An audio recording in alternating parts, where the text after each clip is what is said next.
Hello guys, welcome back to my channel. कैसे हैं आप सब। एपिसोड की शुरुआत में हम देखते हैं चिनफैंग अपनी फैमिली के पास आता है।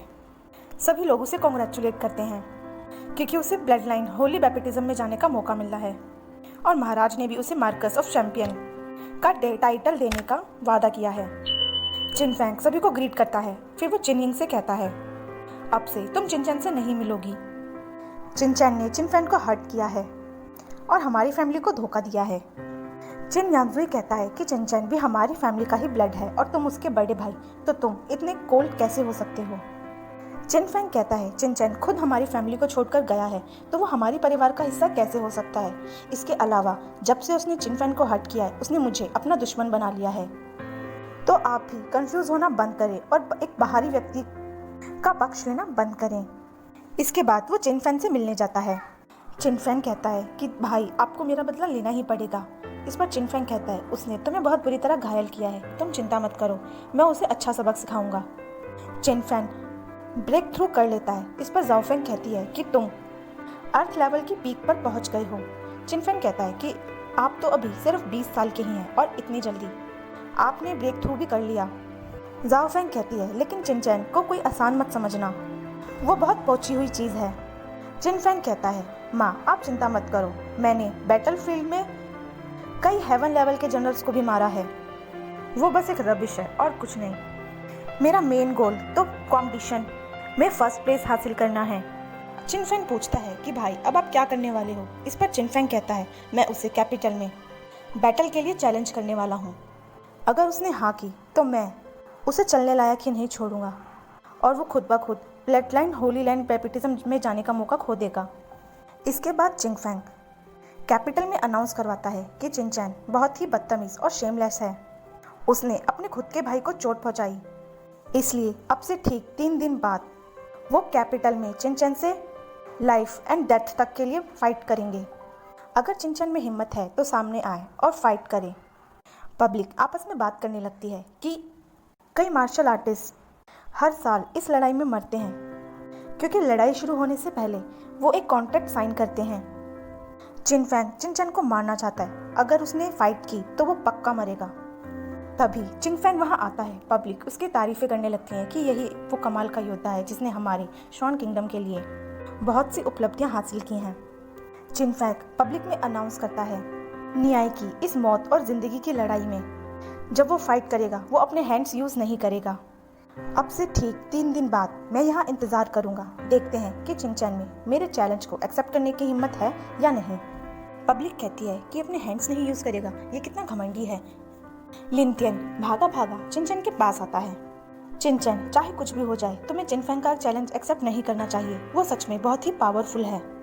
उसने ये सारी बकवास इसलिए की ताकि तुम उसका चैलेंज एक्सेप्ट कर लो और वो तुम्हें मार डाले। चिनचैन कहता है तुम किस बारे में बात कर रहे हो। लिनतियन कहता है चिनफैंग कैपिटल में वापस आ गया है और तुम्हें पता ही नहीं है, उसने तुम्हें डुएल के लिए चैलेंज किया है। चिनचैन कहता है बस इतनी सी बात, उसे मुझे चैलेंज करना है तो करने दो, वैसे भी मेरे पास उसके लिए टाइम नहीं है। ये सुनकर लिनतियन चैन की सांस लेता है, जब तक तुम उसे सीरियस नहीं लेते तब तक ठीक है। सिपाही आकर चिनफैंग को चिनचैन के बारे में सूचना देता है कि पिछले 3 दिनों से वो घर से बाहर नहीं निकला है और घर में रहकर ही प्रैक्टिस कर रहा है। उसने इस चैलेंज का कोई जवाब भी नहीं दिया है। चिनफैंग को लगता है कि चिनचैन डर गया है, इसीलिए घर में रहकर उससे फाइट करने की तैयारी कर रहा है। नेक्स्ट मॉर्निंग चिनफैंग और चिनफैंग दोनों बैटलफील्ड में पहुंचते हैं।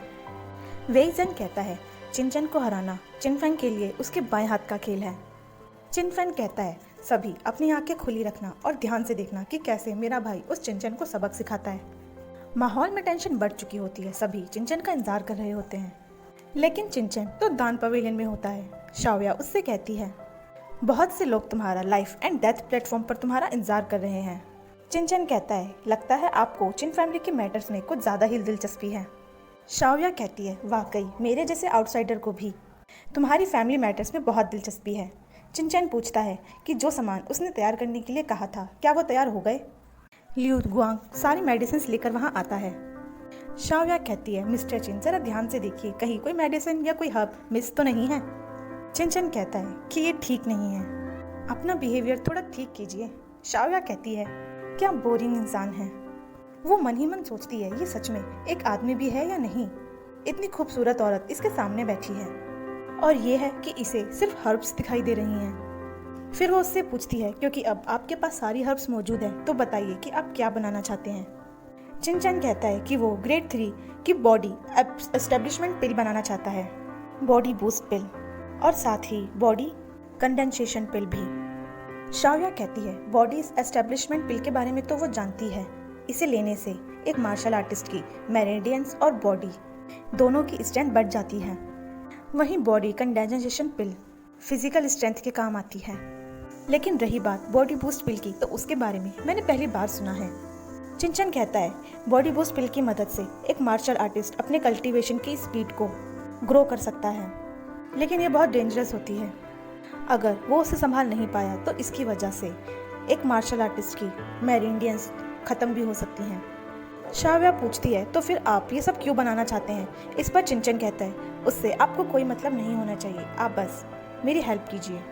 शाओया कहती है, मैं आपको बॉडी एस्टेब्लिशमेंट पिल तो आज ही दे दूंगी, और रही बात बॉडी कंडेंसेशन पिल की, वो मैंने आज तक नहीं बनाई है, और बची बॉडी बूस्ट पिल, उसकी तो मेरे पास रेसिपी भी नहीं है, तो मैं आपको ये दवाइयाँ कैसे रिफाइन करके दे सकती हूँ।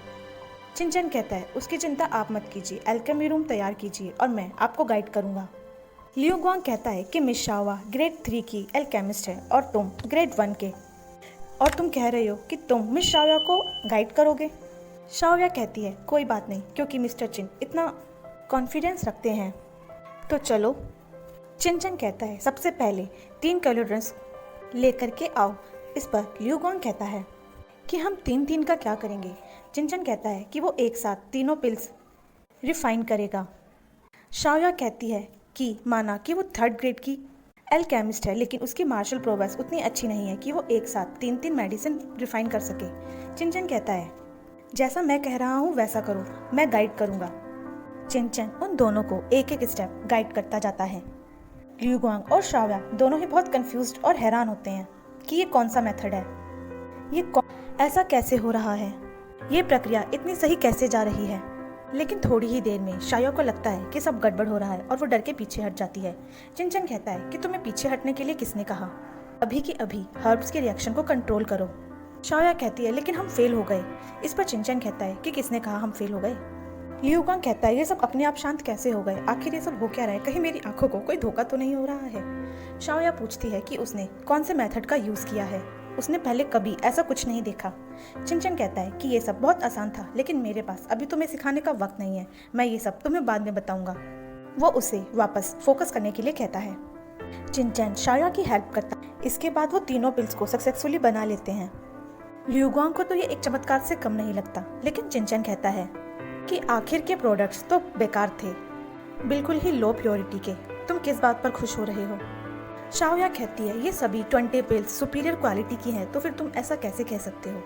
चिन कहता है कि सिर्फ सुपीरियर क्वालिटी की ही है, अगर वो पास्ट में होता तो उन सबको फेंक देता, लेकिन चलो कोई बात नहीं, अभी उसके पास कोई और रास्ता भी तो नहीं है। वो कहता है कि मुझे इन्हें प्योरीफाई करना होगा। लियो गुआंग कहता है कि शेप लेने के बाद तुम इन्हें प्योरीफाई कैसे कर सकते हो। चिन दोबारा से सभी मेडिसिन को प्योरीफाई कर लेता है। शाओया कहती हैं, ये मेडिसिन 90% तक प्योरीफाई हो चुकी हैं।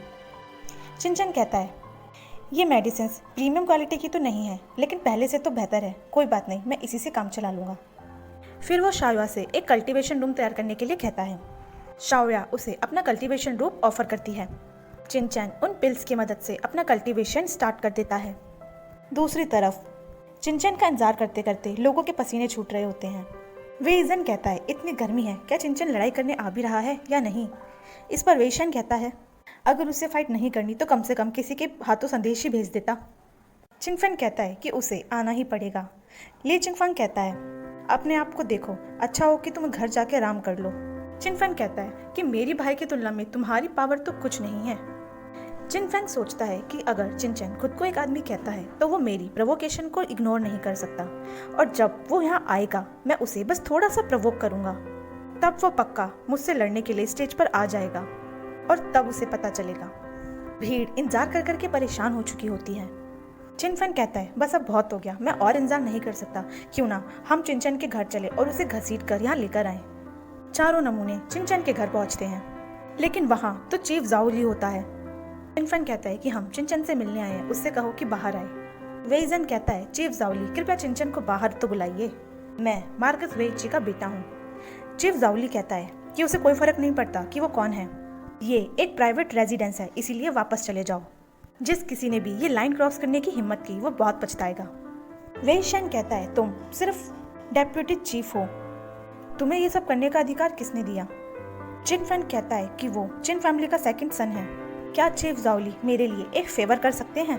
चिनफैन को बदले में उसका फेवरेट इनाम दिया जाता है, वही एक थप्पड़। मैंने कहा था ना, मुझे कोई फर्क नहीं पड़ता कि तुम किस फैमिली से हो, जो कोई भी ये लाइन क्रॉस करेगा वो मार खाएगा। चिनफैन रोने लगता है कि मुझे फिर से थप्पड़ पड़ा। अब पिटने की बारी वेइजन और वेइशन की आती है। ली चिंगफंग आता है, लेकिन तीनों ही चीफ जाओली से हार जाते हैं। तब उन्हें पता चलता है कि चीफ जाओली अब पहले वाले चीफ जाओली नहीं रहे, उन्होंने ब्रेक थ्रू कर लिया है और अब वो हेवन लेवल पर पहुंच चुका है। चीफ जाओली उन सबको वहां से डांटकर भगा देता है, लेकिन इस बीच में चिनफैन की हालत तो बहुत बुरी हो चुकी होती है। दिन सभी लोग वापस आ जाते हैं। वेइजन कहता है, पूरा दिन बीत गया, लेकिन किसे पता था कि चिनचैन अपनी शक्ल भी नहीं दिखाएगा। उसे गुस्सा आ रहा होता है। इतने में वेइशन आके उससे कहता है, क्या चिनचैन के घर पर तुमने अपने आप को कम एम्बेरस नहीं किया जो फिर यहाँ चले आए? पता नहीं चिनचैन ने ऐसा क्या किया है कि एक हेवन लेवल का मार्शल आर्टिस्ट उसके प्रति इतना ईमानदार है। वेइजन, मेरी बात कान खोल के सुन लो, मैं बता रहा हूँ, अगर अब से तुमने चिनचैन को प्रवोक करने की हिम्मत की तो मैं तुम्हारी टांगे तोड़ दूंगा। वेइजन कहता है, लेकिन मुझसे पहले तो तुम उसके घर के लिए भागे थे। वेइजन कहता है, अब अपना मुंह बंद रखो और चलो यहाँ से घर। अब चिनचैन का इंतजार करते करते भीड़ भी थक चुकी होती है, इसलिए सभी लोग वहाँ से चले जाते हैं। और इसी के साथ हमारा ये एपिसोड खत्म हो जाता है। आगे की कहानी हम जानेंगे अगले एपिसोड में। तब तक के लिए चैनल को सब्सक्राइब और वीडियो को लाइक कर देना। Keep watching guys.